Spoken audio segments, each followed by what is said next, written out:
We're here to talk about microfinance and solutions to that. Jeff, what is a micro business? So a micro business is a term that was just invented because banks have now defined small businesses as pretty darn big. So micro means true small businesses, businesses with less than 5 employees and less than $5 million in revenues. Yeah, and I think that's a key indication of what are we dealing with from that standpoint. But why don't banks make microfinance loans? And again, what is a microfinance loan? How much money are we talking about? So a microfinance loan can really be any size because it's to a micro business, but historically it's been between about $10,000 and $50,000. The problem for banks is their infrastructure is incredibly costly. So to be able to make a risk decision on a loan that small might make them unprofitable. More importantly, to be able to make that decision, they need data and information on these micro businesses, which in many cases just isn't available in the traditional sense. So what ends up happening is these micro businesses go unfunded by banks. Yeah, and I love it. Big data. You guys have a solution, which go ahead and give the plug. It's amazing. You're starting to incorporate a lot of tools for data information for these lenders to make quick, fast decisions. Absolutely. So what we've been providing over the long haul are scores based on financial data.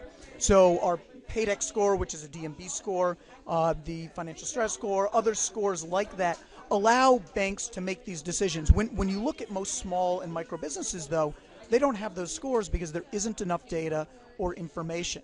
And that's a real problem. So what we have been doing over the last 4 or 5 years is partnering and working with companies like Twitter, LinkedIn, Foursquare, Google, companies you don't think about as being in the risk sector. But we've been actually looking at them and saying your data is incredibly valuable to do two things. One, help small businesses understand more about them and their customers, and then secondly, help others make risk decisions about those businesses. And that can be really, really powerful. What I enjoyed about your comments were the president of a Fortune 500 company doesn't put up his house, his children's education, but a Main Street small business person has to put those assets up to finance their business.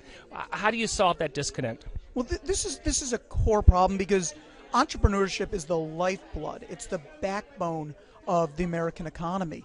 Yet we make entrepreneurs put up everything, risk everything they do. But the reality is they're already taking huge risks. They're leaving their job, they're saying goodbye to their families, and they're spending 24/7 in their business. So why should they also have to give a personal guarantee to take money? I think it is a huge problem, and what it does is it talks many great entrepreneurs out of growing. They don't even try. So we need to start to eliminate that personal guarantee. The government has to do more, and banks have to do more as well. Yeah. And I want to conclude with that.